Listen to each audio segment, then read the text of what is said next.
Bonjour mesdames, bonjour messieurs, je suis Isabelle Gibalardi, la directrice du cinéma Le Grand Action et je suis absolument ravie de vous accueillir aujourd'hui en compagnie de Souleymane Mbodj.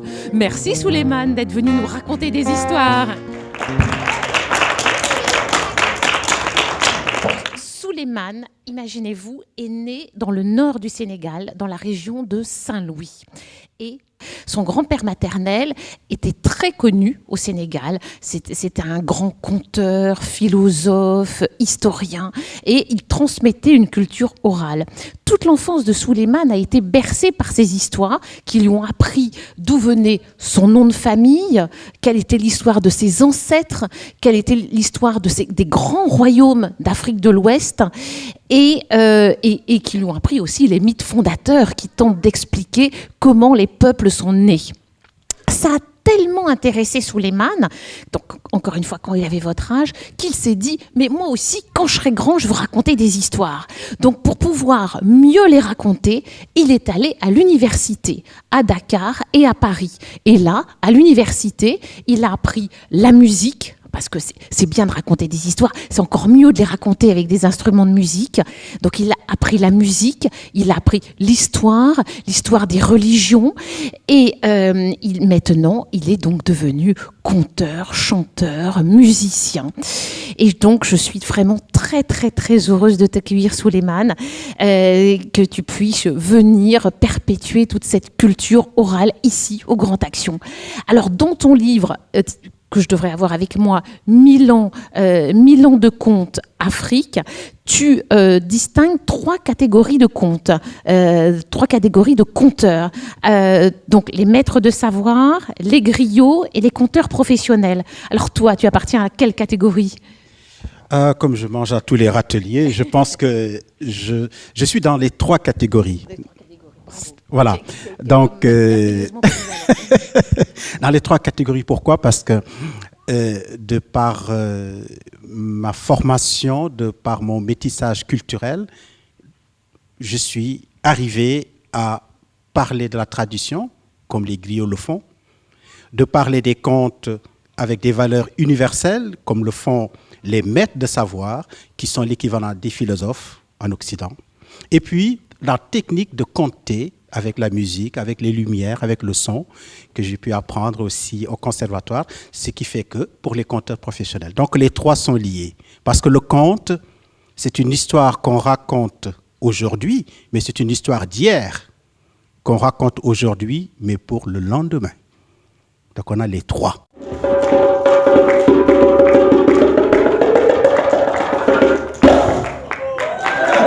Est-ce que vous avez déjà vu un lion qui était fou ? Est-ce que vous avez déjà vu un roi fou ? Un roi fou, un chef qui est complètement fou, complètement toc-toc. C'est un lion, il était fou, complètement fou. Tout le monde avait peur de lui. Personne n'osait quitter le pays, personne n'osait penser, personne n'osait chanter, personne n'osait danser. Il était fou, il était complètement fou. Parce qu'un jour, il a réuni tout le monde, tous les animaux, et leur dit « Écoutez-moi bien, désormais, tous ceux qui ont des mamans vieilles, il faudra qu'on les tue et qu'on les mange. Parce que les vieilles, ça ne sert à rien. » Mais tout le monde disait « Mais il est complètement... Mais c'est pas possible. » Alors, le chacal se leva et dit « Roi, je ne suis pas d'accord. Je ne suis pas d'accord avec toi. Et puis moi, de toute façon, ma maman, elle n'est pas vieille. » Le lion lui dit, « J'ai vu ta mère au marché, elle est vieille, elle n'a même plus de dents. » Je dis bien, tous ceux qui ont des mamans vieilles, il faudra qu'on les tue et qu'on les mange, car les vieilles, ça ne sert à rien. Partez. Les animaux se sont levés pour partir. Le chacal se lève et le lion s'approche de lui et lui dit « Chacal, tu viens dîner ce soir à la maison. » Le chacal lui dit « Mais ce soir, j'avais prévu de manger avec ma maman. »« Quoi? Ta vieille mère? Viens ce soir, sinon je viendrai te chercher. » Le chacal rentre à la maison. raconte tout à sa mère. Mais sa mère lui dit, oh, il est fou, il est complètement fou, mais il ne fera pas ce qu'il a dit. Personne ne peut faire cela. Il dit ça pour nous faire peur, mais personne ne peut tuer des mamans, ce n'est pas possible. Va le voir. Le soir même, le chacal se rend chez le lion. Le lion était assis à côté de sa femme et son fils était à côté. Comme quoi, on peut dire des méchancetés toute la journée et rentrer à la maison, embrasser sa femme et son fils. Ce n'est pas incompatible. Le lion lui tend une calebasse de viande et dit, allez, mange chacal. Le chacal mange. Et quand tu lui finis, le lion lui demanda alors, est-ce que c'était bon? Oui, c'était très bon. Merci, lion. Et là, le lion lui dit, chacal, tu viens de manger ma propre mère. Elle était vieille, je l'ai tuée pour donner l'exemple. Maintenant, je viendrai chercher ta mère la semaine prochaine. Le chacal rentre à la maison.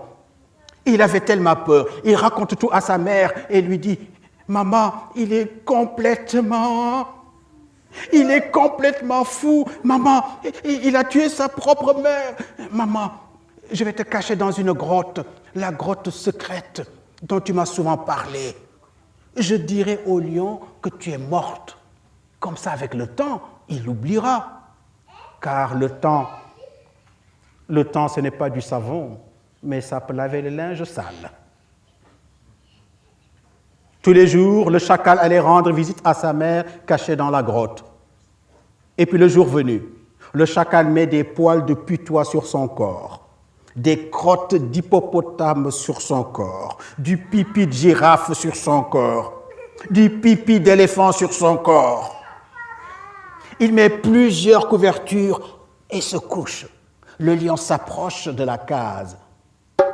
Chacal, ouvre la porte, je viens chercher ta vieille mère. Chacal, ouvre la porte. Le chacal lui répond d'une petite voix. Lion, ma maman, elle est morte. Elle était malade. Moi aussi, je suis malade. Elle m'a contaminé. Le lion ouvre la porte. Oh, qu'est-ce que ça sent mauvais! Le chacal lui dit, c'est à cause de la maladie. Et le lion tourna les talons. Sitôt parti, le chacal se lève, met sa douche, met son parfum et va voir sa maman. Tous les jours, le chacal allait voir sa mère. Mais cette situation ne pouvait plus durer. Toutes les mamans s'étaient cachées. Tout le monde avait peur. Alors un jour, la maman du chacal réunit toutes les autres mamans et leur dit, nous allons tendre un piège au lion. Il est fou. Il est complètement fou. Tout le monde a peur de lui, mais lui, il a peur de quelqu'un. Il a peur de sa femme. Il a peur de sa femme. Et comme sa femme est jalouse et envieuse, on va lui tendre un piège. Dimanche, jour de marché, on habille la femme du lièvre. Elle arrive au marché. Elle était belle, tellement belle. Tout le monde disait, oh, qu'elle est belle, qu'elle est belle. Regardez comme elle est bien habillée. Oh, elle est magnifique. Mais alors, la femme du lion, qui est tellement jalouse, qui est tellement envieuse, s'approche de la femme du lièvre et lui dit, Madame Lièvre, où as-tu trouvé ces beaux habits? C'est mon mari qui me les a achetés. Mon mari, il est très gentil avec moi. Mais ton mari, où est-ce qu'il trouve l'argent? Eh bien, mon mari a vendu ses griffes. La femme du lion rentre à la maison. Son mari, le lion, est en train de dormir. Elle lui donne 2 coups dans les fesses. Lève-toi, paresseux. Le lion se lève. Sa femme lui dit, tu ne fais rien dans la maison. Tu ne fais pas le ménage. Tu ne fais pas la cuisine. Tu ne fais pas laver. Et tu ne m'achètes même pas de beaux habits. Achète-moi des beaux habits tout de suite, sinon je te quitte. Le lion lui dit, mais ma chérie, je n'ai pas d'argent. Eh bien, tu n'as qu'à vendre. Tu n'as qu'à vendre. Ah non, je ne vais pas vendre mes griffes. Tu ne veux pas vendre tes griffes pour ta femme?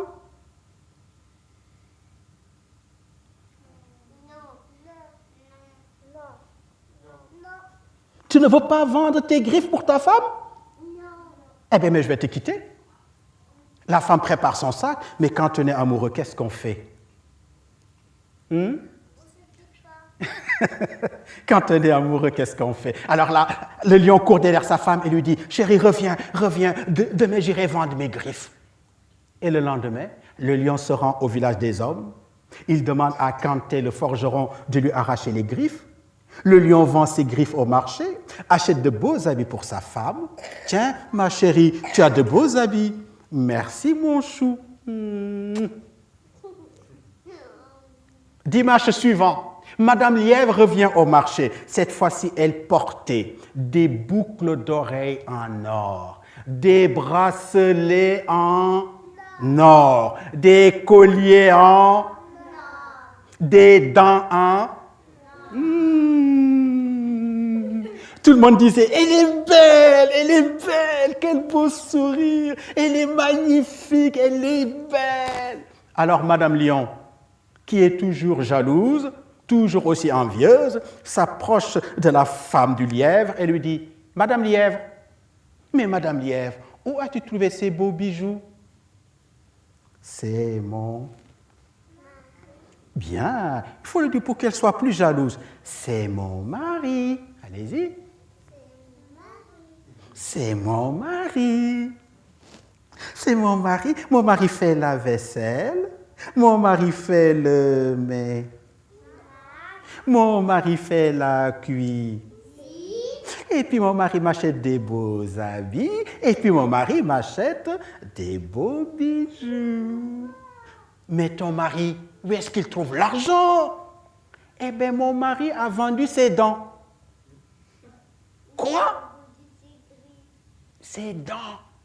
Ah ben, Madame Lion rentre à la maison, encore beaucoup plus énervée, parce que personne n'avait remarqué ses nouveaux habits. 2 coups dans les fesses de son mari. Lève-toi. Vous savez, à l'époque, il n'y avait pas l'association des hommes battus. Lève-toi, paresseux. Mais qu'est-ce que je fais? Mais arrête de me frapper. Paresseux, tu ne fais rien dans la maison. Tu ne fais pas la vaisselle. Tu ne fais pas la cuisine. Tu ne fais pas le ménage. Et tu ne m'achètes même pas de beaux bijoux. Achète-moi des beaux bijoux tout de suite. Sinon, je te quitte. Le lion lui dit, mais je t'ai déjà acheté de beaux habits. Je n'ai pas d'argent. Eh bien, tu n'as qu'à vendre. Tu n'as qu'à vendre. Ah non, ah non, ah non, je ne vais pas vendre mes dents. J'ai vendu mes griffes, je ne vais pas vendre mes dents. Tu ne... Pour ta... Tu ne veux pas vendre tes dents pour ta femme? Monsieur, non? Non, non. Monsieur, non? Non, non plus, non. Tu ne veux pas vendre tes dents pour ta femme? Non. Eh bien, je vais te quitter. Ben, la femme de lion prépare son sac, prend le petit par la main, mais quand on est amoureux, qu'est-ce qu'on fait? On fait plaisir à l'autre. Oh, c'est mignon. Alors, le lion court derrière sa femme. Reviens, chérie, demain j'irai vendre mes dents. Et le lendemain, le lion se rend chez Canté, le forgeron.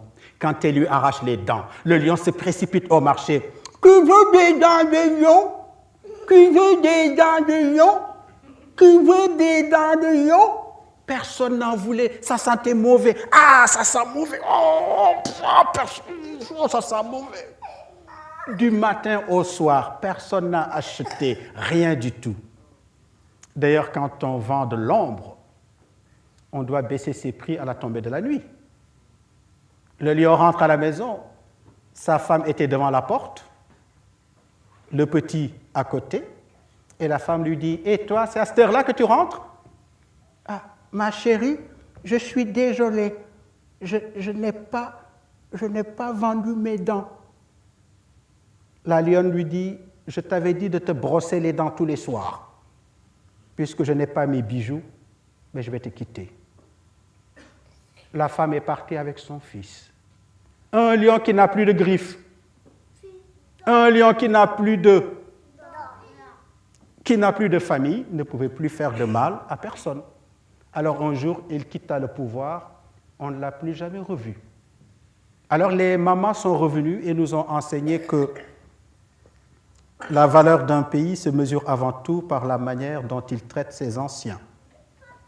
Et c'est depuis ce jour que nous disons, il n'y a que les hommes normaux qui pensent que tout n'est pas possible. Si vous rencontrez un lion qui n'a plus de griffes et qui n'a plus de dents, ne lui racontez surtout pas cette histoire. Alors je vous remercie. Et je vous remercie de m'avoir prêté vos oreilles. Mais avant de partir, on va continuer cette chanson quand même, car c'est une chanson que je n'avais pas chantée depuis longtemps. Heureusement que des enfants m'ont rappelé cette chanson tout à l'heure. Alors que dans ma tête, j'en avais prévu d'autres. Mais on va chanter celle-là. Vous êtes prêts? La mélodie.